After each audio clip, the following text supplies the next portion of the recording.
Hello and welcome to an episode of the Handstandcast by Handstand Factory. We are recording our minisode today in front of a live audience on Zoom. Thank you all for joining us. And today's topic is we are looking at the philosophy behind training. I am Emmett Lewis and I am joined by my co-host, Mikael Christiansen. How's things, Mikael? Not too bad, I guess. Or I will actually helvetes piss alltså. Okay, sorry. Everything just locked up. Now it's good. Now it's good. Uh, I'll I'm not I'll doing that. now We're now leaving now that we in. should be absolutely fine. Yeah, I'll answer that question by quoting that guy that I met when I worked on a cruise ship once that seemed exceptionally miserable.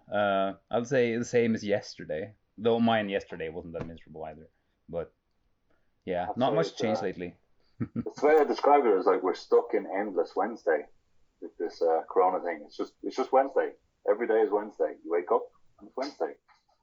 Saturday never comes. Never ever. Yeah, but yeah, moving along, I guess, slowly. Moving along slowly or nowhere. Anyway, so let us digress before we reach the pits of despair. A few more people in. So we're here tonight. We're going to talk a little bit about the philosophy and the pedagogy behind Handstand Factory, or just our own coaching as well, just to give you an insight of that. I know everyone who is listening in, we have a live audience tonight, so that's going to be a bit of fun. We're going to do a Q&A towards the end, and we'll possibly try and get to some of the other questions depending on how much time we have left.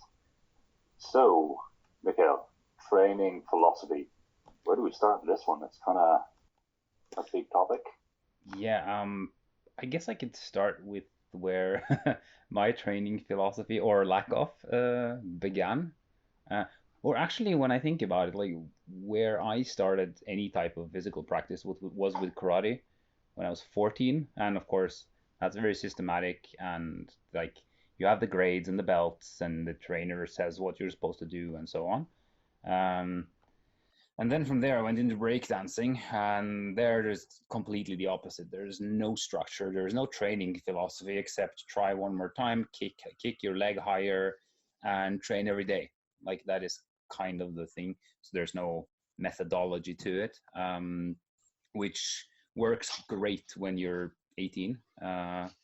So at that point, I just smashed constantly every single day until kind of I started getting into the circus scene more, where I actually continued to smash every single day. So that's kind of been what I started learning a lot about in terms of my own practice as well as others was when I started teaching other people. I was like, hey, okay, it's actually not great to train 7 days a week, 365 days a year. And I think that it kind of starts there that like, I mean, it's important to do a lot, but like it's to find, I mean, at least this kind of chunk of time you need to invest to get something to happen. And but to actually allow for something of the opposite so that you don't end up wrecked. That's been kind of my mission to learn, I'd say. I don't know, to trash yourself. I think it's you raised an interesting point there with the smash approach to learning things, and it works. And it's definitely one of these strategies that needs to be employed in some ways. It's we have two. I well, personally have two concepts in training. I have my structured training that I do to specifically improve certain qualities, and then I have the physical act of doing the thing, whatever that may be, or whatever I'm training at the moment. So when you're doing the thing, if you're correcting or thinking about it, or thinking about, say, in handstand case, thinking about alignments, thinking about how to balance, thinking about how your fingers work, thinking are your toes pointed, by definition, you're thinking about the skill, assessing, critiquing, judging. You're not actually doing it. So you have to, in my mind, have two kind of sets of practices or two mindsets to your practice. You have to have one where I'm like, I'm physically working on a specific quality, be that strength, balance, alignment, flexibility, whatever it might be. But at the same time, you have to allow these moments when you just practice, you just do the thing, you throw all your cueing technique, you just let it go all out the window and just see what is actually embodied and what happens. Mm. And it works because like clearly we can say the brute force method for handstand training works. Like we've Yeah. all met someone who just kept kicked up and kicked up. Yeah, I think actually like there's in the end a lot of training ends up being brute forcing to some degree. I mean, when I say brute forcing now to those of you that are listening, that like I don't mean that like it's about just using a lot of strength, but think about it in the way of code breaking. Like if you have a computer that tries to break the code enough times, in the end it'll succeed. It's brute forcing the code, and that is essentially a part of skill learning too, that you just need to get that like sometimes insane amount of repetition in before like that starts to click. But then again, the issue is that like there are smarter ways of doing that, and I think like that is also something that kind of was a little bit the point with the Handstand Factory thinking, is that you need to have to allow for both of these kind of approaches, that it's you have this more kind of structure that this is what you need to do, but then how you approach doing that can be very different, and also be very different for different people. And I think that is kind of a thing that, as I said, also about when I started teaching people, that like, okay, I can't assume that because I learned to do something a certain way, that is by definition one-to-one going to function for someone else. So like having that kind of like interplay and that kind of dialectic between these two approaches is really important. Yeah, definitely. It's kind of something that where is it? Yuri Marmerstein quoted it sometime in the past month or two, but I can't remember the source he quoted from. But he said, an athlete has a method, but a coach has a methodology. So an athlete, what he's using in the context is someone who's really good at the skill. They know what works for them, and they can show you, like, I done this, I done that. This is how I got there. This is how I train now. But then a coach will have the overarching principles of the methodology and be able to adapt those principles to the situation at hand. And it's one of the things where I think we tried, hopefully comes across in the program. You guys have to be the judge of this because you're the ones doing it. Is that we're teaching this methodology, and if you start from the start of the syllabus all the way up to the one arm, we're slowly taking you by the hand, but then taking the training wheels off as you get to keep pushing. You begin to make choices for yourself. To get the press is a bit more linear because it's more of a strength skill. But then on the one arm together, it's very, these are the techniques you need to sort of master. How you get there is going to be very different because everyone will be coming into it differently. Yeah. But then at the same time, it's like we don't search for perfection. It's one of these things I think a lot of people make the mistake of, is expecting perfection from the start. Whereas you can't be perfect from the start. I always have this idea that perfect form is an emergent phenomenon based on preconditions that you've set up.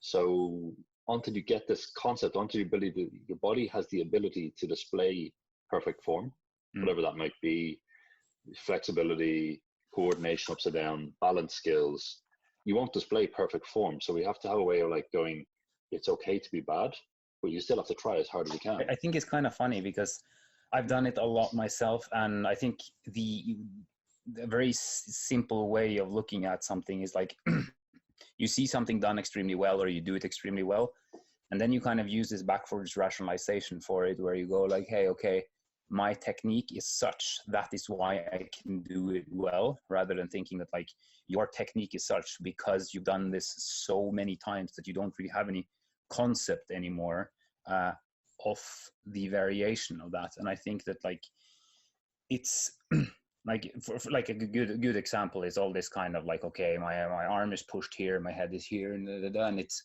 like I'm balancing good because it's like that. I remember like a friend of mine, he also did circus school, and he has really good one arms, and then this guy had come to him and said that like, oh yeah, but like you're not balancing good because your head isn't here, that is the thing.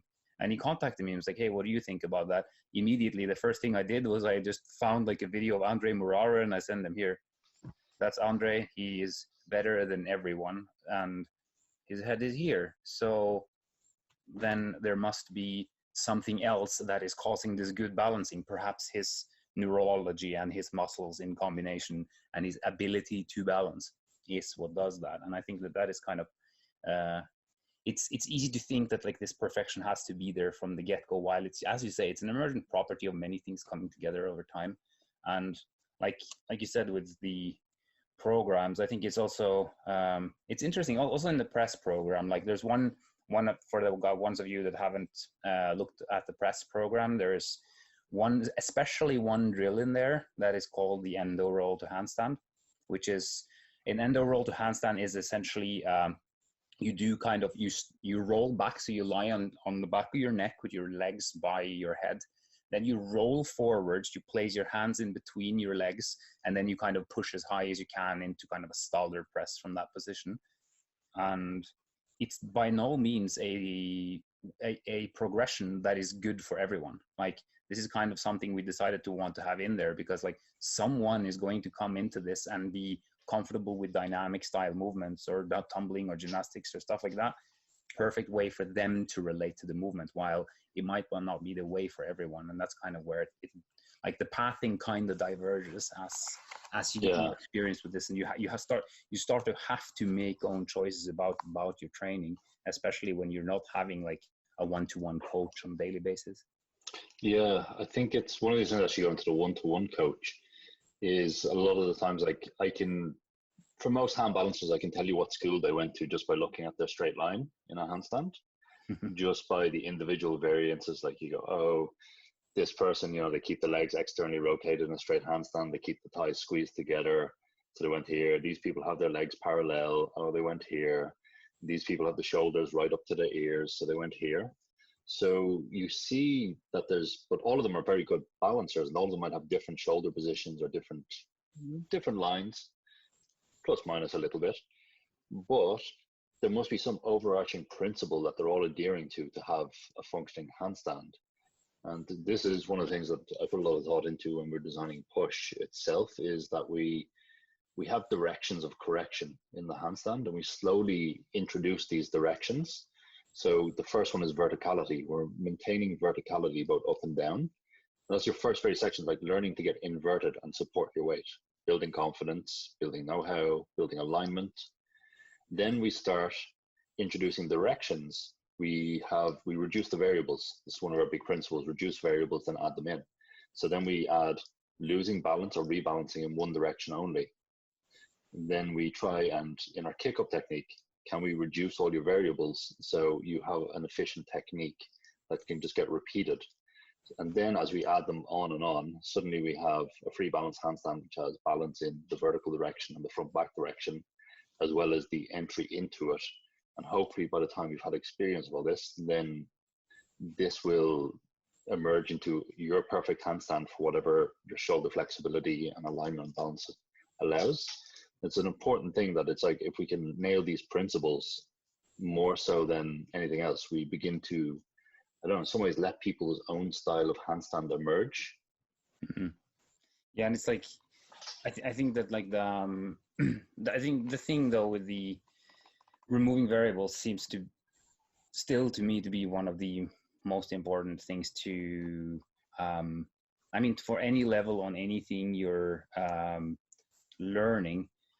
Like I think it's the most important or interesting when I, like, for example, when I do coaching with new people that come in, and like I see them start doing the drills on the wall. I'm like, okay, this person could have wasted their time for months doing the same thing, because all they do is just push off the toes on the wall. And it's just like, it's kind of funny, because to my brain that has done this for so long, it is such a counterintuitive thing to do.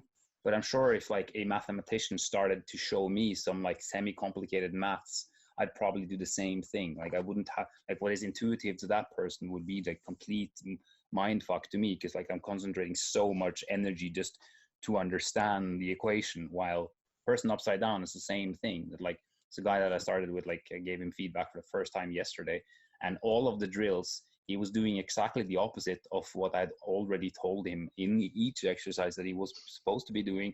I said, put the hands closer to the wall, grab the fingers, don't push with the toes. And what he did, he put his hands really far away from the wall, didn't use the fingers, pushed off the wall. But again, it's like he's trying to solve a puzzle, and at the present, that is like, he can't concentrate on all these pieces. So being able then to use like the efficient setups and stuff, just stuff like, I mean, getting used to like the kick up and keeping the legs straight to the degree you can. It's just like, if you always bend the leg on the way up in different ways, your body will have different sensations for all that. Whereas if you're able to make your body kind of try to repeat the same experience again and again and again, it seems to, like, first of all, you will have less stuff flying around in space, and you will get like a more experience points per kick up, I would say.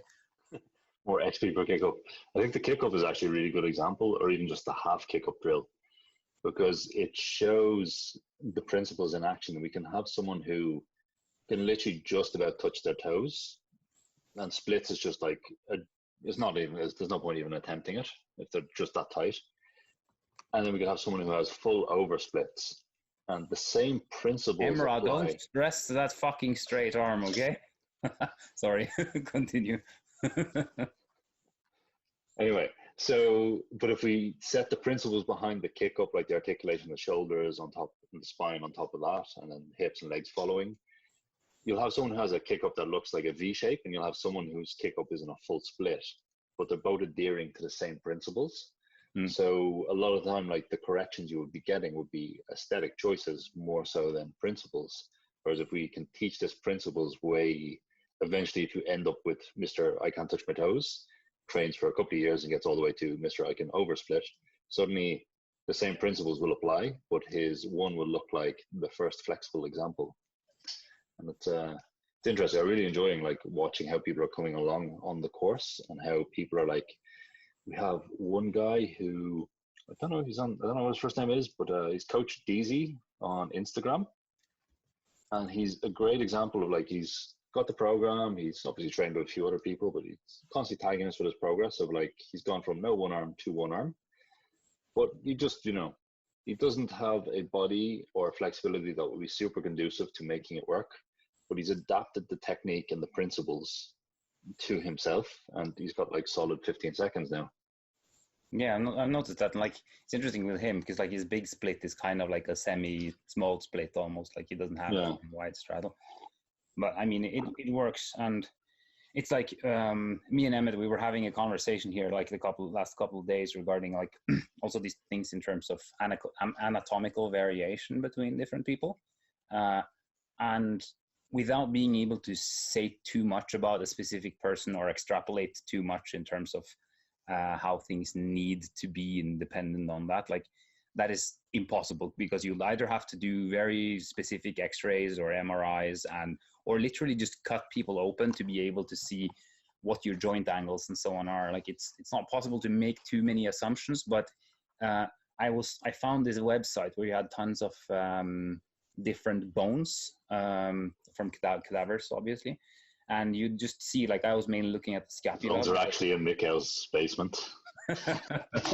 Don't tell them, Emmet. God damn it. So, like, if you looked on all the scapula, especially like the acromion and the what's that other one called? The little one that has the name of the crow in Latin. The acromion. Huh? Or the I'm trying to blank now. I know exactly what you mean. It's called? Emra can correct us in the chat. No, it's the other little bone part that's like this. Coracoid, that's correct. Yeah. Coracoid process. So like you could just see like there was a couple of different scapula, and the size of the acromion was just like, the difference was just massive. I was just like, wow, this is, and I was looking at then 4 different scapula from then 4 different people, and like they are talking about these general types of bones of this and that and this and that, and you can't really know, as I said, what that means for a certain person, but it certainly means that not everything will fit for everyone, because like if the bone looks like that or if the bone looks like this, it will have an effect. So like we can't assume always that everything will fit for everyone, kind of. And that is. What about one of your favorite ones lately, the cubital valgus? Oh yeah, cubital valgus. That's very, very fascinating.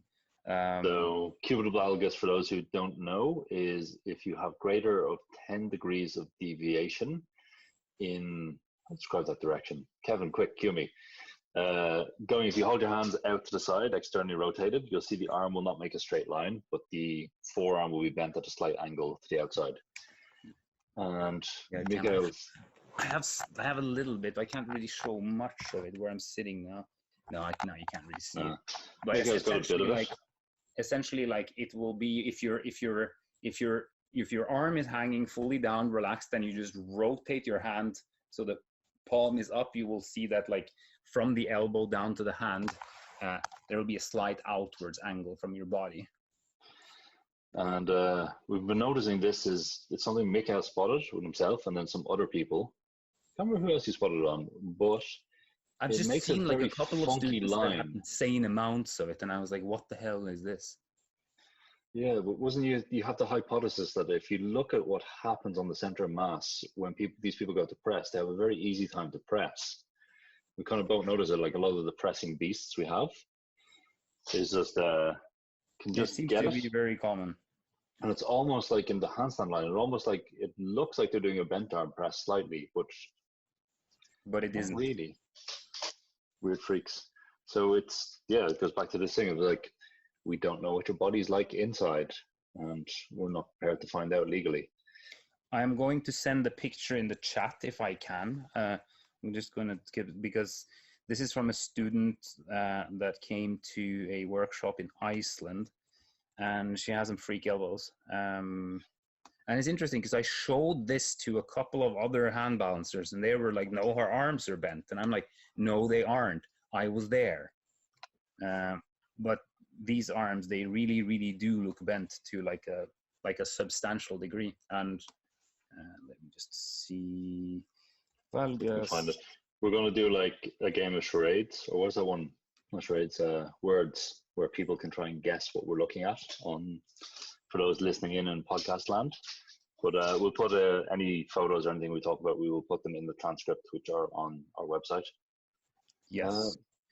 I just need to find out how I can put this in the chat file. Hyperextension is an interesting one as well, because it comes in two flavors. Either you don't have enough or you have too much, but it's never just right. And it's one of the ones, like it's interesting to see it develops in people when they hand balance to a certain degree, and some schools actually force it. I remember having some Chinese coaches, and they wanted people, because they thought the line looked nicer, so they tied belts around your elbows and pulled them in to try like hyperextend them when you're holding chest to wall handstands. Dreadful. It's proper Chinese style, and it's just like, well, why? And it was literally just a pure aesthetic choice for them. They thought everyone should have more. They're trying to get a line where your upper arm was vertical to the ground and then made an A shape outwards because it was pleasing to the eye. And it's a little bit like kind of the same look of the hyperextended leg for dancers, or like hand balancers too, that you get kind of this like arch almost to it. You do see a bunch of really, I mean, I've noticed it a lot in pro hand balancers. You do often see hyperextended elbows. Mine stopped hyperextending after like 10,000 years of smashing. It's like you can maybe see like a little bit there in my left arm when I lift it now, that like it's angling slightly outwards there, but it used to be more. And I guess it's just like the wear and tear of the years that have ended up in the arm kind of adapting to the pressures that have put on it, I think. I think it's kind of funky because just on my own thing, like I have negative hyper anything mobility in the body, but in terms of, I don't know if you can see on the camera, but I developed quite a big one on the elbows. Like some of it I've done deliberately by stretching and other work, but other stuff was just kind of emerged and it's kind of maintained, whereas like the rest of my body does not show any of that kind of stuff. Kevin was standing up to flash his arms there if anyone noticed. So anyway, back to philosophy. What do we think? Now we've kind of segued into individual variants and emergent form. What do we think about training intensity? Intensity, difficult thing. I mean, I've like in my own head, and I mean, we've also talked a lot about this. Like, how can you translate these concepts? Frequency is simple, volume is rather simple, while intensity is kind of a difficult one to translate into hand balancing practice. Because I mean, if it's press to handstand, yes, it's not very difficult. Let's say you can barely do a pike press on a good day. Well, then that's 100% intensity. It's not very difficult. But when it comes to technical complexity, then that becomes kind of a hard, like that's where, or like another parameter where you can kind of speak about intensity. So like, let's say someone can do like a kick up to handstand and they can hit that maybe 8 out of 10 times, but then kick up to handstand, go to tuck, go back to straight, then that is like a 2 out of 10 times they can do it if they hit the handstand. Then we're starting to talk about things that might be in that intensity range. And like, if we relate that to what we were talking about before, now I completely lost my train of thought entirely. You lost it. You're talking about complexity as a form of training intensity. Yeah, but like the using the, or like if you do that too much, it becomes like trying to brute force. It's, let's say that like you spend your entire training, like, and you kind of value, you will only allow yourself to value the training as being productive if you manage this kick up, tuck, straight, tuck, come down. And that is kind of too hard for you to successfully manage each time. And then you only keep chasing that, both for kind of the validation for the skill and kind of the kind of being the kind of your goal. I think that can be kind of detrimental in the same way as, let's say you want to lift 100 kilos in the bench at the gym, and you go in and all you try to do is lift 100 kilos of the bench at the gym. Like, that isn't how you get to the level of lifting 100 at the gym. So it's kind of the same. Perhaps you can, again, you reduce the variables. So maybe you practice your tuck handstand by the wall, so that gets really good. You practice your kick ups to handstands, they're very, very solid. Then you start putting them back like together. So I think that is kind of one way, at least, that I like to think about the intensity of things.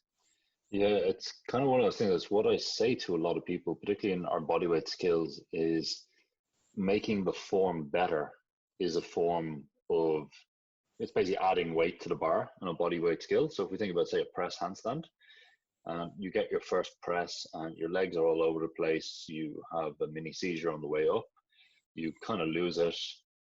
Well, you know, as you get stronger, then your legs will stay straighter longer, your toes will stay pointed longer, your technique will get better. This is one of our measures of progress, and it can be quite interesting as a coach, because you'll see someone and they'll go, okay, we just done 4 weeks of training, 6 weeks of training, and they might have increased the skill, say 1 repetition, which, you know, if we were to go by standard increases in weight training, is terrible. It's just like, okay, I added 1 rep per set for my whole training phase. Nothing. It's nothing. But when you look at the videos of the beginning form checks and the end form checks, you're like looking, okay, here's someone who was pressing with the golem technique, as we'll call it, and here's someone pressing with the elf technique, and it's just night and day. It's like, okay, so if we were to look at this workout on paper, you know, volume, it's lifted the same amount over the whole phase, but the technique and the technical parameters are improving. And it's one of the things I think a lot of people get, particularly at the beginning stage. It's like, say you learn to balance and you're in a kind of arc shape, and it's, you know, it's a bit sloppy and your legs are moving, and you might find that like you're stuck at 20 seconds for a long time, but slowly the line's getting better, the legs are moving less, all these kind of little parameters that you might notice. You have better 20 seconds essentially. Yeah, better 20 seconds, the best 20 seconds. It's almost as if kind of like lifting a weight, there's only one parameter, like there's only one axis that you develop in, while here kind of it's very hard to translate directly, but you are developing on several axes at the same time, in one sense, that like, yeah, you are getting better at doing the thing that you want to do. And it's also interesting because, like, let's say you're used to balancing like this and your arms are slightly bent and you're pretty comfortable there, and you can stay 30 seconds, and then you're starting to work on like pushing your shoulders high and you aren't bending your arms anymore, and it feels heavy, and you're experiencing, okay, this is heavier than I used to do. But then again, you're also working with muscles that are not as used to doing the job for you. It's like, for me, if you'd ask me to do a bent arm pike press where I lean forwards, bend my arms like a handstand push-up, and then do the lift of the legs, I find that heavier to do than both the handstand push-up and the pike press. I'd probably find it as heavy as like 3 reps of either of the others, just because I never do it, while I can do both of the other things. Like, you put yourself in a new situation and it doesn't necessarily translate. So um, as you're learning these things, just important to like not focus 100% only on whether or not the form is perfect, not focus only on whether or not you reached, because it's a classic thing. I didn't reach 30 seconds. I failed. No, if you did 29 seconds or whatever it was, like you were still doing the job. You're still learning. Like, so only sticking to this kind of, it's a little bit of kind of a dichotomy in that I like to speak of, in terms of like, on one side, there's also kind of training philosophy. Of one side, you have very like the sports science, the intensity, frequency, and volume, recovery, and this like kind of specific mapped out thing that you can put on paper. And then on the other side, you have kind of circus school, and like a little bit similar to like the breakdancing. Circus school does have more structure, but circus school is essentially full of a bunch of totally jacked like 19-year-olds that like all they need to do is to train all day, and they have all the energy, they have all the talent and all that, because they got in there and they're just steam trains, and they go and they go and they go and they go. And in those contexts, it very often works perfectly to brute force it. Like a friend of mine from Sweden, like he went to China and trained for some months, and all they had to do there was just L-sit to handstand presses. He was super bored. He would just do a million billion of those, and I was like, damn, he's gonna break. Of course he didn't. He was 18, so he just kept on. Of course, he had a very high capacity from before, and he's the kind of guy that like, he has no structure. He will just go in and then train a bunch of handstands, and then go do a bit of hand-to-hand. And it's like, oh yeah, I'm just gonna finish with bench press and pull-ups, and he does a million bench press and pull-ups, goes home, comes in the next day, and keeps doing the same thing. So yeah, the glory days of being 19 in circus school. Yeah, and it's like, it's certainly not optimal, but like, because of the extreme amount of capacity being there, due to the age, due to the talent, and so on, like these things are kind of possible to do. And one thing that like I want, or that we both want to kind of keep from the circus community, is a little bit this thing that like, you need to learn to be in control of your own training, because you're not only manipulating this weight on the bar.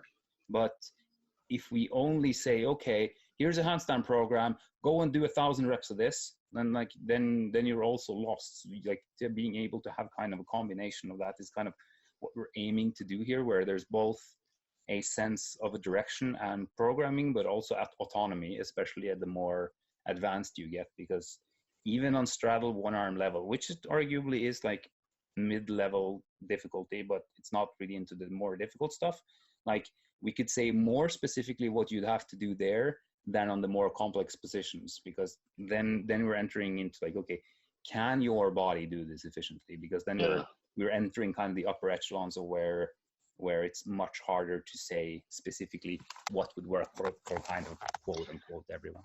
Yeah, it's kind of one of those things I believe about a lot of circus schools, because of the recruitment process for them.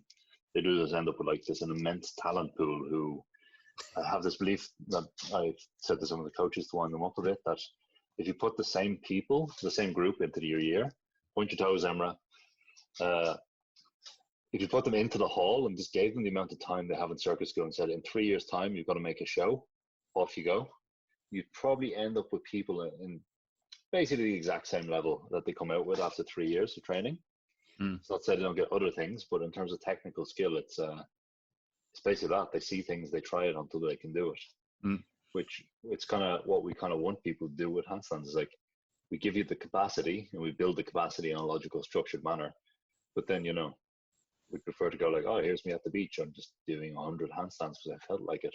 Yeah, and that's so important, because it's ultimately supposed to be something enjoyable. I mean, that's where I kind of call bullshit on a lot of kind of the discipline approach. You must do X reps of X or else you're a bad person. Like on average, you are just less likely to bother doing the thing if you find it to be tedious. And over time, like, it's good to be disciplined, but if that is all you trust, you're just going to, at least you're at risk of losing interest and motivation. So you need to have kind of this, the joy of it. And that is like this ultimate chase of having to do the thing before I'm allowed to have fun is also just kind of nonsense. But yeah, it's part of how it becomes. I mean, you want to learn a new thing, doing the old thing is boring. So, but you need to kind of have those times where you're able to kind of step out. It's like, hey, I'm just going to do some handstands because it's fun. I don't need to record every one and see, okay, I did 13 seconds, 17 seconds. No. Need to get the notebook out. Yeah, do something interesting. Yeah. I think just basically, because we're getting slightly towards the end, so if people want to have any questions or anything like that, please just do put them in the group chat to the side. But we're kind of at this thing, just to sum up basically some of our philosophy here, is we are trying to teach you how to think for yourself by giving you experience of different styles. We give you the experience of how to build volume, build capacity, how to reduce and increase variables, how to not be ruled by perfect technique at the beginning, and then just to let it all together. And the most time, just like practice, but in a way that is, it's one of those things, like I always think about this when I write programs for people or I'm training someone for a long time, is I don't optimize their programs for most efficient results. I optimize their programs for consistency.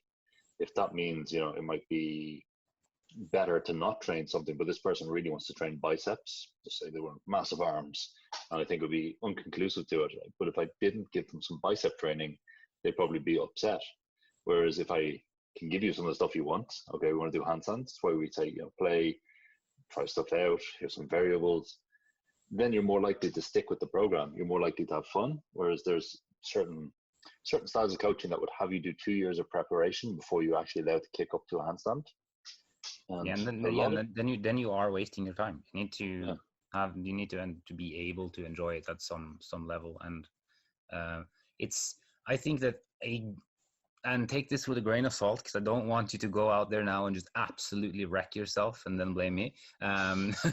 But very often I see a lot with results. I remember that with Helgi Emmet, a student both me and Emmet have taught, and that's doing really well now. And he runs a gym in Iceland and stuff. Like, I saw him, like, we were in doing this kind of intensive training, and we were like training a lot. And then like I see him outside on just some bad cobblestone. He's trying to do a one arm. It's like, okay, now Helgi is when you're going to get it, because now like you can't stop doing it. And in sense, it's like the more complicated the things are, the more that applies to a certain degree. But it needs to kind of have that thing that, okay, you have some free time, you feel okay. Okay, I feel like I want to do it now, even though like you don't have a specific program on it, or your program says that this is rest day or so on. If you know you're being an idiot and this is rest day and your shoulders are terrible and you're just feeling really tired, okay, then don't. But you need to have that kind of looseness and allowed for yourself. I think is really, really important. So like, and in that sense, for a lot of you that are working on two arm stuff, I think that like a system, I've mentioned that before as well, but like a kind of loosely based system around kind of greasing the groove kind of method, where you just take some minutes, get your wrist ready, and then you just practice a bit, finish 10 minutes. It can be a very efficient strategy, but definitely not something that I'd recommend on one arm, because like I've never seen wrists be particularly happy about that. Yeah, it's the curse of the one arm when you're learning it, because you're inefficient and all over the place. It's where most people at some point when they're learning one arm will injure their elbow or their fingers just from doing too much, and then falling and twisting on all their weight on one arm in a weird way. And for me, it's kind of funny. Yeah, he was waving to us, the man himself. Yeah, right. So so it's one of these things I notice where it's like, if say a lot of people, their good hand, whatever hand there is, they'll get up to say a 10-12 second one arm before the left hand, or the dark hand, whatever you want to call it, is doing anything. But then they generally injure their right hand, and then they have to spend a lot of time practicing on their left hand while the right hand gets fixed. So then the left hand catches up. So it's one of these things. It's the unfortunate fun of one arm is you will get injured, which kind of leads us into our good question here. So a question from one of our viewers. Do you guys have any good prehab exercises for the shoulder, as that's the most common injury I hear of in handstanders, probably because they're overtraining, but anything that's worked for you to keep your upper body happy throughout your years of training? There's a lot of different things to say on that, since it's there. I have kind of a mixed relationship but with kind of prehab With your stuff shoulders. of shoulders. And one of the things is just that you want to train your shoulders a bit so you can train your shoulders more, which means that unless you then take a step back from your handstand practice, so that you'll have the recovery time you need, you will very easily just add, like I remember, let me just tell you like a really dumb thing that I did when I was in circus school, because I heard that, oh yeah, you need to have your pulling muscles as strong as your pushing muscles and so on. So I was doing 100,000 hours of handstands a week, and I figured, okay, but like, what's the opposite of like all this pushing work I do here? I'm going to do one arm pulls to meat hook, if you know what that is. It's kind of a quite advanced straps exercises, essentially like one arm leg lift kind of things, and they wreck your shoulders. But to me, this made sense. Okay. And I didn't have any sensible thinking to think, okay, I'm just going to take a step back from my handstands and then train like the pulling part of my shoulders. No, I just added it. So then you're running with like another 20% extra load. So that is just something to consider in terms of prehab work. But something that I have found to help is external rotation work, and especially overhead. So I've like, this is a very kind of experimental things that I work with, light loads and higher reps, where I'm working on like, it's essentially like rotator cuff exercises in all these kind of weird positions that do seem to be kind of very relatable to handstands. But on average, the things that I've seen the most injured in the shoulders from handstand practice is definitely the external rotators, since they're also part of what kind of locks the arm in the handstand position. Yeah, I think it also depends on what level you're at. But one of the greatest things we can have to prevent injury or prevent prehab is just a well-structured strength and conditioning routine of basic exercises. I think the more complex your skills are, so handstand is pretty complex by my rating, then you need just a basic conditioning program. You don't want to have crazy complexity in there. I'm open to debate on this point, but simple things of like, I would do chin-ups, push-ups, dips, these kind of type of exercises, very simple, but just do them. And it's something I've noticed with the people who are coaching who are in the chat, a lot of my hand balancers, they only train strength and conditioning one time a week. And then we let the handstands take care of the rest of their training. I think there's a couple of people who can deadlift 140 kilos in the chat from this training. So it's not too small, but at the same time, it kind of does provide that structured base of injury resistance. It's kind of hard to say if it's any one exercise because everyone's a bit different, but just having like, as I said, a very basic plan, but at the same time, a structured one where you follow the rules of logical load, volume, correct range of motion, proper progressions and regressions for yourself, and you'll get a lot out of that. The other thing is just don't do too much. Yeah, I think that's like a big one. Don't be afraid of taking a step back, since like what can actually repair your body is your own biology. So if you're doing too much or too often, just make sure you keep track of that. And in situations like that is where you really need to be careful about exactly the things that I did propose just before this kind of playful, oh, I'm just going to go and do something now kind of thing. That's where that can kind of be a more like on the problematic side, simply because you are a little bit injured, but then you're just going to do a thing. And then like that is mostly with wrists. This is like the large one. Oh, my wrist is a bit better. I'm just going to try this handstand on this stone right here. I haven't really done anything. Bam. Oh, it feels a bit worse. It's probably okay. I'm just going to train tomorrow. And then you train tomorrow. And then like it just becomes kind of a bad spiral where you constantly have to test whether or not your joint is better. That can be something to kind of look out for, I think. Yeah, cool. So we will move on to our next question. When learning to use blocks, how much blocks versus floor should you do? It's one of those hard ones. It's like, it depends on the purpose you're using blocks. Like for the way I tell people to train, whether they do it or not, once they get advanced, once they start getting up to one arm conditioning, I generally advise people to do 1 day on blocks, 1 day on floor to avoid overuse injuries of the wrists. Whether people choose to ignore my advice or not, I don't know. So one-to-one is a good idea.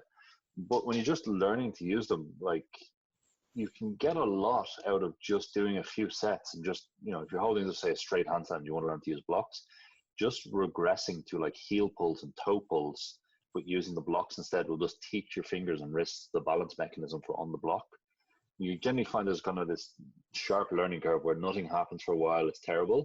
Then your fingers figure out how to do it, and then suddenly you're just basically the exact same on blocks as you are on floor. Yeah, I think it's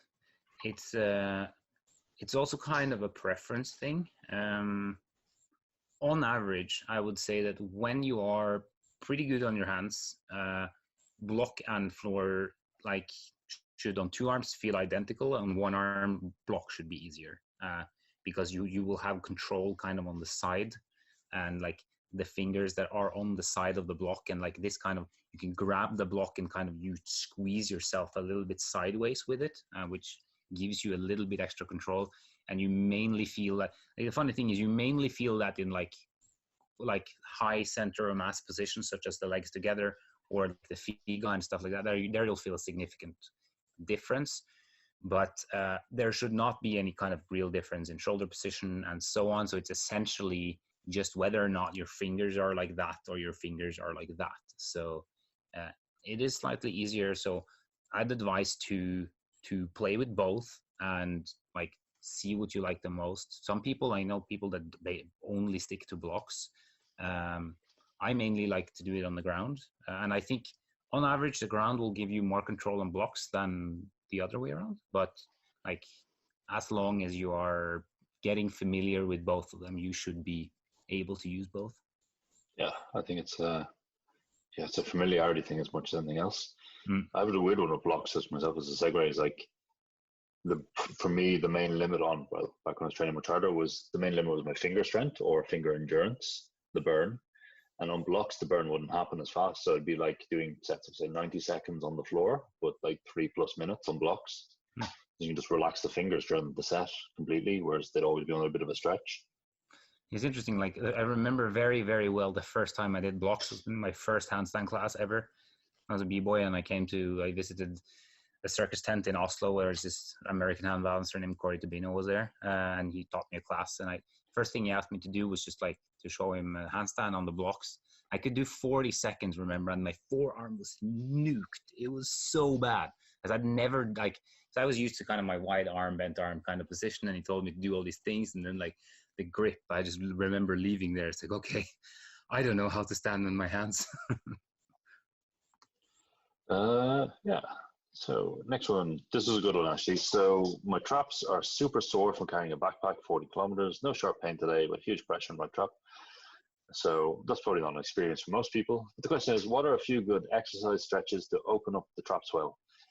There is one recommendation that we will link in the transcript, and you can find it on YouTube. It is, if you look up stretch therapy and shoulder push down, it is from my friends Kit Loughlin and Olivia Allnut. And they teach you form of stretching where a lot of their work is based around reducing tension and muscular tone. And it is, if you have a partner, or I'm not sure how you can do this socially distance wise, but you can save it for that if you haven't.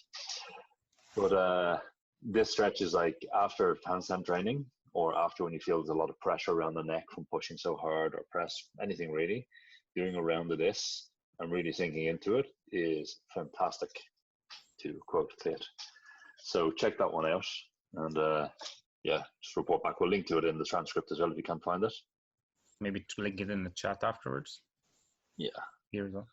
So any advice on insanely tight hamstring? I guess, Emmet Lewis, this one is for you. Amputation.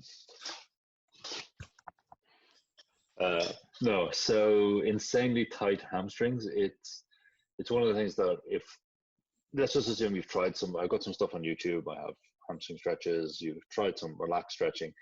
If it's not working and nothing is improving, it generally means you have to look at something else. Generally, the first thing I would look at is one of the functions that hamstrings can do, but very poorly, is they can help with hip stabilization and lateral stabilization, if I'm correct, if I remember correctly. But what I'll find is people will not be good on single leg exercises, single leg deadlifts, single leg squats, single leg balancing. and strengthening those kind of ranges, and then seeing if the hamstrings open up in response to it. The other thing to check is calves. Calves can hide a lot of hamstring problems, so putting some time into calves. The fun thing about calves is they are not fun to stretch properly, that they generally, to get an actual adaptation, most stretches you can get a good adaptation effect in 30 to 45 seconds. Calves, you need to basically start thinking 75 to 90 seconds to begin with. And they don't respond well to strengthening techniques generally. They generally just need a heavy load and time. So it's simple, but check it out. The other thing to check out with tight hamstrings is your active leg raise any good? Can you lift your leg to parallel to the floor with a toe pointed, knee locked, or does it come up below that? If it's below that, then working on hip flexor strength, because we have to have this active passive balance where we can control the leg both actively and passively. And if that's lacking, the brakes get put on the flexibility. So it's definitely one to check out. And then one of these things, what positions are your hamstrings insanely tight in? Like, do you actually understand the position? You know, have you spent some time thinking about how I could adapt this technique to me? Am I doing it right? A very common one on hamstrings is people keep the weight on the toes when they go forward, and then it blocks everything. Whereas if you learn to shift the hips backwards and flex the hip joint correctly, then suddenly a lot of range can free up. So there's a few things to try there, but yeah, if you've tried all other stretches and methodology is not working, look at glute stability, glute single leg exercises, these kind of things. Next one here from Nick. Where do you see creative research in handstand training? I feel like lots of people are chasing the one-arm handstand, which is great, but I see performances on two arms demonstrating such freedom on their hands and being creative with that and showing insane skills. Where do you see this type of training in the methodology of hand balancing, and also in relation to the qualities that Emmet was talking on his Instagram? So I can maybe say just a little bit about the first thing at least. Yeah, I mean, it's a little bit like the creativity is, I mean, of course, that is kind of a separate terms in relation to whatever skill level you're at. I mean, people can be very creative without doing much spectacular skill-wise things at all within any discipline, whether it's music or circus. But I think that I mean, as a performer, I look upon developing the vocabulary and kind of the, like, more maybe than the vocabulary, developing the overarching degree of control to such a level that you can make more choices with it. Essentially, you have a much larger and wider toolbox because you can do so many things. You have such degree of control, for example, of course, on your hands, as we're speaking about here. So yeah, like, I think still the best acts that I've seen have nothing of the kind of very, very, very high-end difficulty tricks in them, because it's always this kind of trade-off.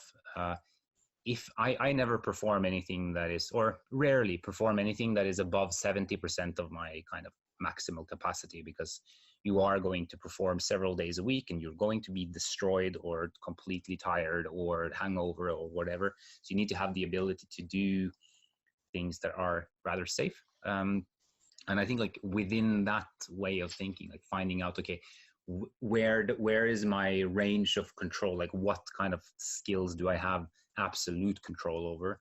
And it's kind of within those that you can play the most. So I think expanding the circle on what you can do it'll give you more options, but the more you get towards the fringe, the less there will be, regardless, because you will need to be these one, like 0.01% talent people to be able to do like the craziest things, but in kind of a casual, easy manner that'll kind of contextualize it in a more way. But yeah, it's kind of, it also just, it goes actually back to one of the things is people tend to focus a lot. They tend to put a lot of things on their technique stat and not on their exploration stat.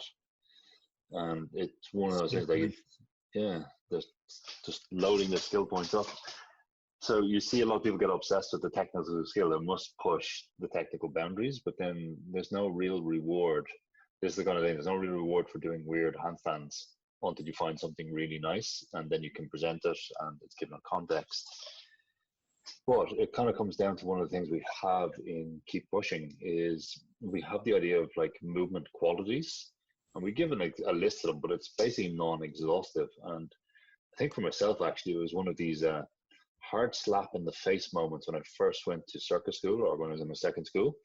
We had this contemporary dancer teacher who was teaching dance, and she basically came in and we're doing some sequence, and she said, "Okay, Emmett, you need to do it juicier." Done the sequence again in what I thought was juicier. Not knowing like, what is this woman talking about? And the next comment she said is like, "No, that wasn't really it. You know, I really wanted orange juice and you gave me apple juice." And that was me going like, what the hell are we talking about? So we have this kind of subjective training vocabulary that helps guide our expressive. And I always think it's just in words. It's a simple word. You can say to someone, very simple, slow, fast. Okay, we understand that. Hard, soft. Can we make a contrast? Can we have a duality there? Can we move softly? Can we move with hard tension? Okay, we're getting somewhere. Can we give a concept that we have an experience of and then translate that experience into handstands? One I put up on my Instagram recently was bounces. It's a concept I've been exploring with some of the more advanced bouncers, where we have a bounce 1, a bounce 2, and a bounce 3. A bounce 1 drops from a high position, a high state, to a lower state, and then bounces back up. So it goes 1 to 1, bounce point. A bounce 2, it's kind of like, if you imagine a bouncing ball, it drops and then it loses some of its height, and then it loses height again. So bounce 2 might be handstand, drop to split, back up to diamond or half diamond. So you're slowly reducing the energy in the system, or the height, I suppose. Once again, we're using energy is a concept in training that bears no relation to actual energy.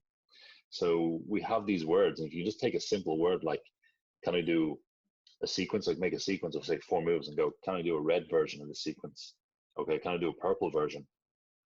You know. Yeah, like I had actually one of the nicer pieces I made in circus school was based on, we did it for the second year show, and there was a French circus director that was giving us a bunch of tasks, and I think he told me, what was it?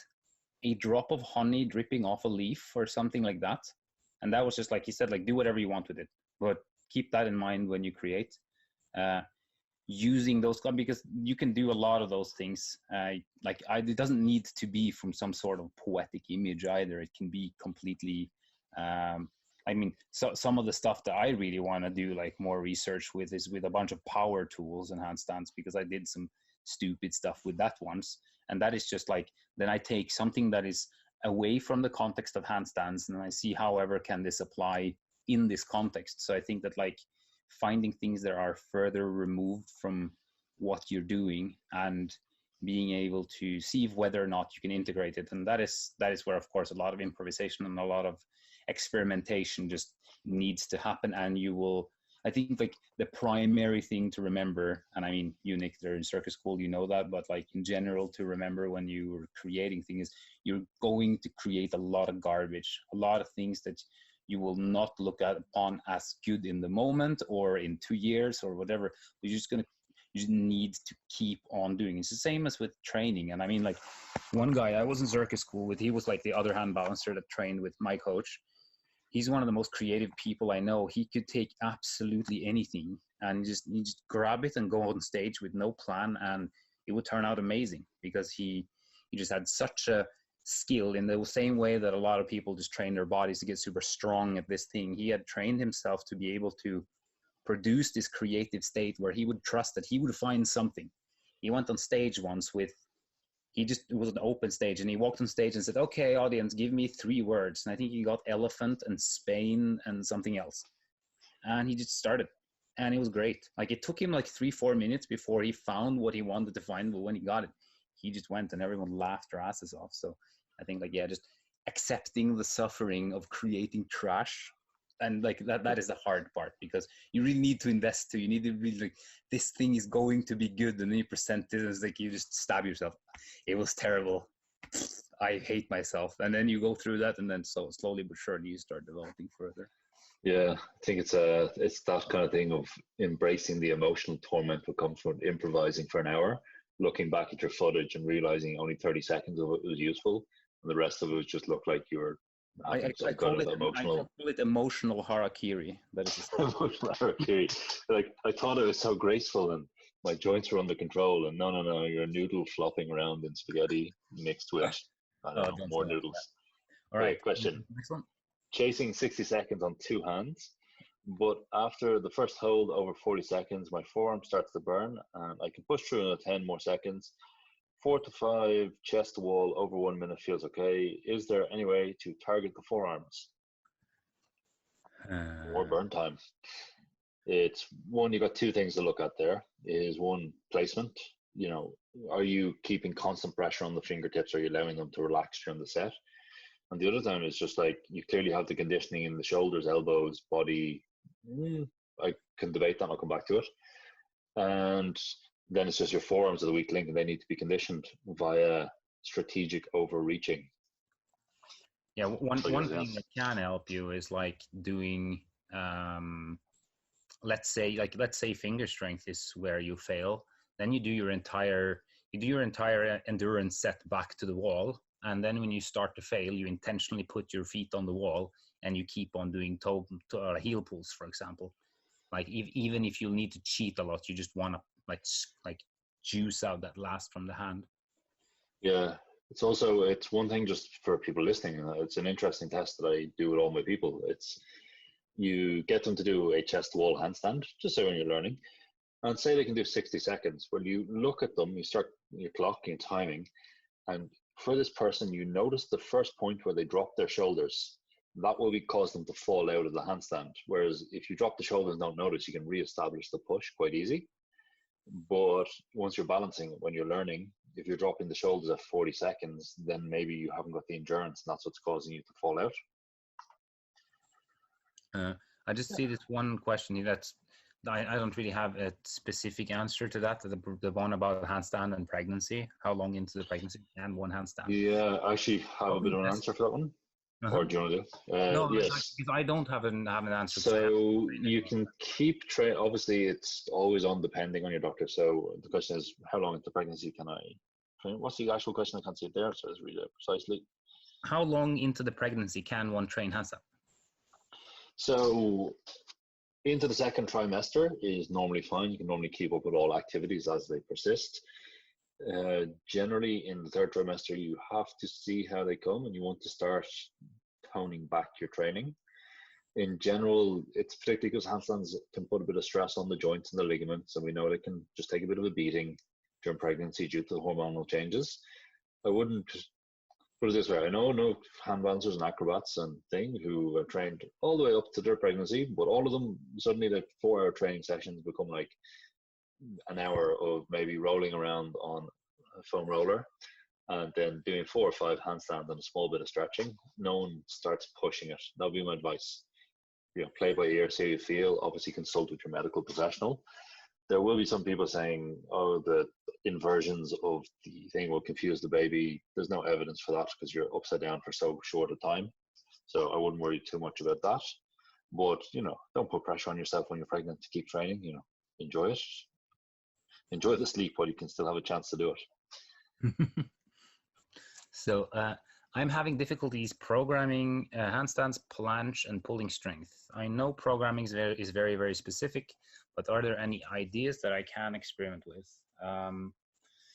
I guess trying to improve at too many things at the same time will likely, then you'll either need to accept very slow progress, or you might want to focus at certain things at certain times, because I mean, pulling is like, you want to have pulling strength. That is one thing that you want to get stronger at, which requires load and it requires recovery.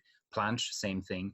And handstand, also the same thing to a degree. So it's kind of tricky. But I would say that at least treating one of them as less of a priority would be a place to start. Maybe you have something out there.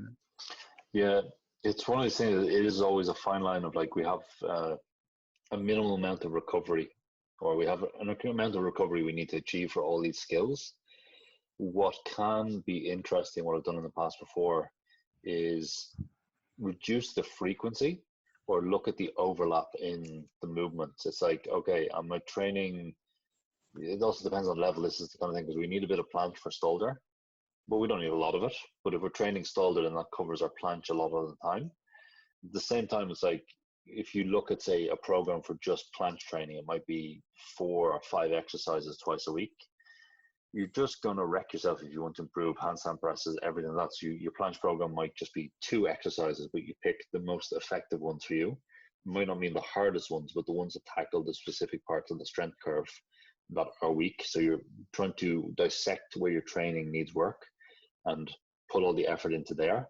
And then you mightn't, this is the other thing what's interesting, you mightn't do planche or a planche drill. You might just work on some part of it, protraction or depression or something like this. But then, because of the crossover effect and tagging to weaknesses, when you start retesting or come back to put on a main focus, you'll have an increase in it. It's generally, for me to get to this stage where I can coach someone like this, it takes me about 4 to 6 months of coaching them and testing different volume strategies out on them. So it's not an easy question, because it also, our capacity to recover, it depends on so many things. It's like, are we 18-year-old in circus school, or are we 45? All of these go into these things. Are you eating properly? Are you trying to cut? Are you trying to gain weight? There's a lot here to be refined. The main thing I'd say is do less than you think you should, and then judge on that and see how you improve, because you can get a lot of crossover effect from a lot of these things. Yeah. Use something. So, what do you both believe about push and pull strength equality? I don't really know. I think about that. I guess might be some merit to having a decent, if you want to have, on average, reasonably capable upper body strength, then it's, as Emmet said before, like if you have a general strength training regimen, that it will of course help you along. But then again, if you're, it depends. Like if you want to be Mr. Calisthenics, that want to do full planche and full front lever and do all that stuff like forever, then okay, then those skills need to be your absolute main focus. But from my own experience, I have never seen any direct results of whether or not I've been doing pulling training. I do primarily and only pushing training, and I haven't really felt anything other than being more tired when I've added pulling training. But that just has to do again with, I do so much handstand, I like to do handstands so much that it's hard for me to remove 2 days a week of handstand training, and I don't. So I'd rather add a bunch of sets of pull-ups to an already rather full training schedule. Then you don't get particularly interesting results, and it just becomes fiddling around with it. But my shoulders have been quite okay for the amount of training that I've done through the years. So for me, like, it seems more like load management is more key. But what do you it's this kind of like, if we look at this whole push-pull strength equality, like where it actually comes from, it came from, if I remember right, the 90s of a guy called Ian King. Really good, really influential strength training. But it kind of he had this planes of movement theory that you should program certain planes of movement. If you do a horizontal pull, you must do a horizontal push. This is where it all came from, that you must have a balance and equal number of sets and reps. But then it got shifted into, you must have equal strength. And it just doesn't work out that way. Like, I've coached enough people that no one really has equal strength. People will tend to be more extension, so pushing exercises, or pulling exercise based, as an observation. It's also, there's no actual research into showing that it has to be a one-to-one is optimal. If we go to, every strength coach has their own ratios. You'll see them from Poliquin, you'll see them from Louis Simmons, you'll see them from all the big strength coaches they're all different, which is the other thing. So then it becomes, well, is it the specific to this system that they need these ratios to get the strength things to overcome the limitations of the system? You see this a lot, actually. It's something that's very to consider about your choice of accessory exercises, that a strength coach has been in the game long enough will have certain favorite accessory exercises that you must include in the program for certain things: external rotations, trap 3 raises, variations of these, all these kind of things. And what these accessories are doing are actually compensating for a lack of training or an overtraining in some function that this coach has a bias towards. So do you need a one-to-one pull ratio? Do you need, no, our backs would arguably be bigger muscles, which would need more angles and more variation to train them in totality.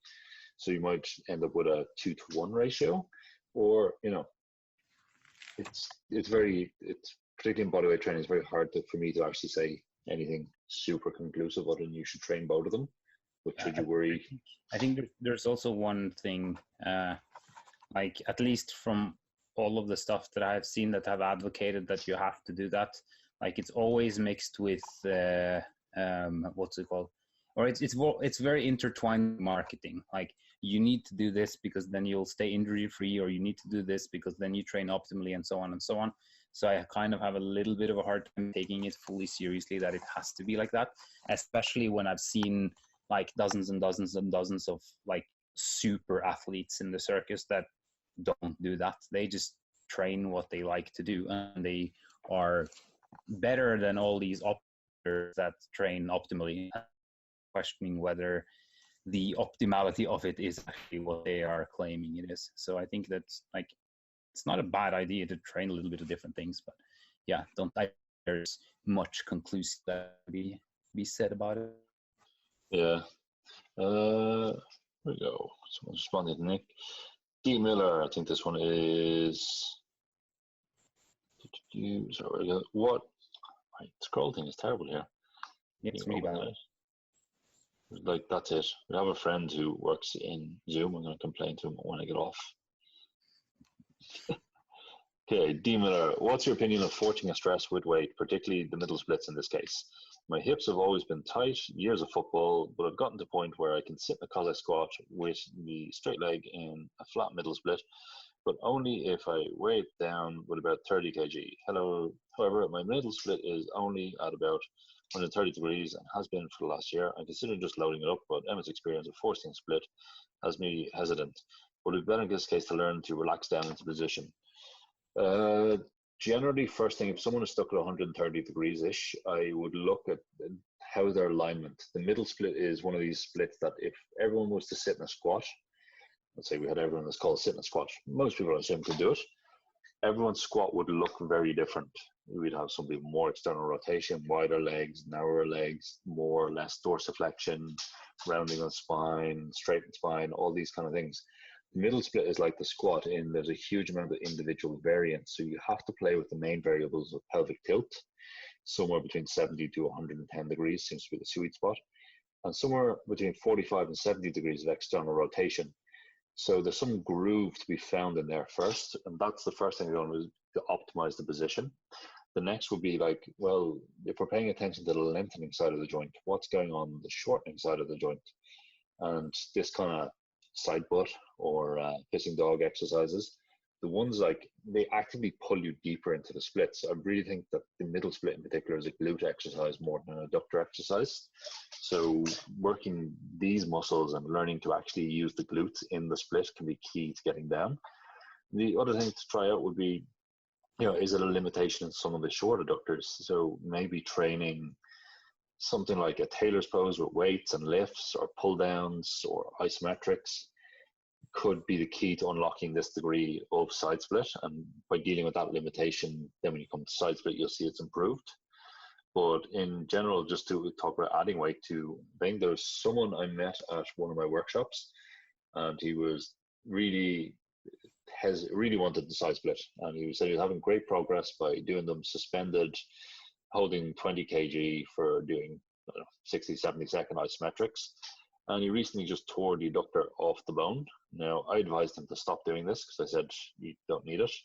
And he's out for a decent amount of time till it gets stitched back on, and then has a big rehab ahead of him. So it's one of those things, because we have to think whenever we're stretching, we're trying to put tissues into zones that they may not have been for a very long time. And the conditioning of the tissue at these zones and angles can be considered questionable. And it's better not to find that out and just, get there with the least amount of added resistance possible. Use internal resistance. Doesn't mean you don't add resistance when you need it, but you do it cautiously. 5 kilos, see how you get on, see can you optimize things. Then maybe titrate upwards, but you don't want to find out that 20 kilos exceeded your max when you slide into that zone that you've never been in before, and then suddenly snap city. So yeah, I'd with the splits with 130 degrees, positioning and glutes is key. Would be my key there. Nice. We had one question about foam rolling, Emmet. Maybe that's something that you also like to respond to. Where is it? I can say it's any thoughts about foam roller usage before/after practice versus use it as a complementary for stretching versus just placebo or something. Yeah, I think it's one of those things. It's like, as Kevin's got a nail in the chat here underneath, it provides a short-term effect. It's been pretty well established that it has a short-term increase in range of motion. Will it do long-term? You're never going to foam roll yourself to splits. You're never going to foam roll yourself into bridge. If you do it before training and it helps you feel like better training, or if you do it before you're stretching and it helps you feel better, then do it. If you think it's going to help, it's questionable, but if it feels good, do it. It's just the main problem with foam rolling is, I don't know, people seem to do too much of it. When you quite commonly see people like foam rolling for 30-40 minutes before a workout, and you're like, what's the point? If you do 10-15 minutes, that's almost too much in my opinion. There's an interesting study that I'm actually helping design that I'll throw out there, that one of my students is doing a master's in strength and conditioning, and he's researching the stretching type that we do in the programming and comparing it to foam rolling to see which gives a better short-term effect. So hopefully that will be out soon enough and we can see what works better. More questions? Let's see. Comes one here. Does handstand training produce demand in the body for a change in nutrition? Do you have to think about nutrition when it comes to the longer sessions with higher level training, like 2-hour sessions, or is coffee and sour worms enough? Coffee and sour worms have really done it for me a lot of the times. I mean, I have like a kind of how to say, in terms of, broader on nutrition. I think that obviously eating good is good, but there seems to be just too much the variance is too high. Like, I know people that have been doing the same stuff for years on end, and they're optimizing their diet every 3 months, and still they're just doing the same stuff. And as I said, like, to again use the circus community as an example, like the best guys I know, they eat frozen food, just because they don't have time to bother with making food and all that stuff. They want to smash in the circus hall all day, and that's what they do. And then they eat a Snickers and some frozen food, and then they go home and have a Coke, and then they continue. So like, it's I think certainly having a sound diet is smart, but all my large problem with that entire field, I guess, is that you see people with very, very, very different approaches to what is supposed to be optimal. Like 180 degrees. Like, you have, like, I literally have vegan friends and carnivore friends that are both arguing that their diet does the same thing, which then leads me to think that there's also quite a lot of things such as placebo and such as kind of... I think you nailed it one time, actually. We were talking about this, the vegan carnivore debate or something, and you just realize the human body is optimized to not die, and it can do that in many different ways. Yes, exactly. That nails it a lot. It's good at not dying. That's how I said it. But I think there's quite a lot of that. Though eating only sour candies and coffee, I think it's not great. So maybe it could be optimal. Else. We haven't researched it. Okay, so one last question, and then we will wrap up. And 2 last questions. Okay, we'll answer these quick. Any chance there is a general strength training program for people training mostly handstand in the pipeline? And I can say we are discussing a few new programs at the moment, and that is one of the ones that has come up. So maybe watch this space and it might be released. Also, we're kind of very limited with the Rona going on as to when we can actually film these things. Hopefully, if you're listening at some point in the future, the Rona won't be a thing anymore. Yeah, here we go. Do you think using a light ankle weight, 1 to 2 kilos, would be a benefit for handstand endurance and stability? No. No.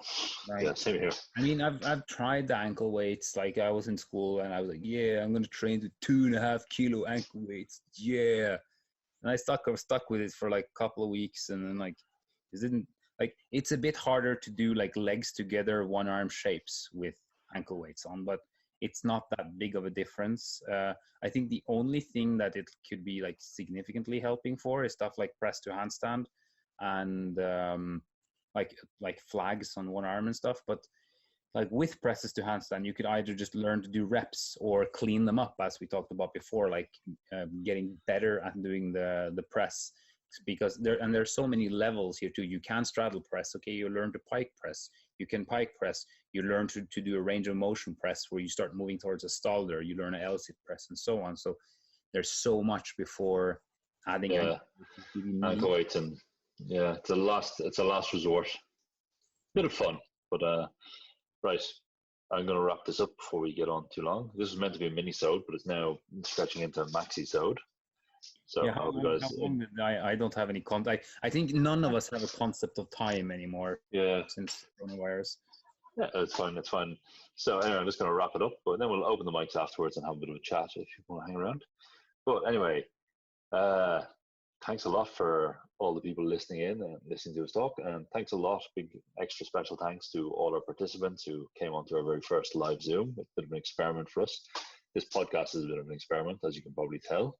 We're enjoying it, and it seems you guys are, so thanks a lot. Once again, if you're into handstands and you'd like to learn more about what we do, we are proudly supported by Handstand Factory, where we're the head coaches. We would like to teach you a handstand, so if you would like to learn from us, you know where we are. Other than that, we will say goodbye. This has been Mikael Exotic and Emmet Exotic. Indeed. Ciao.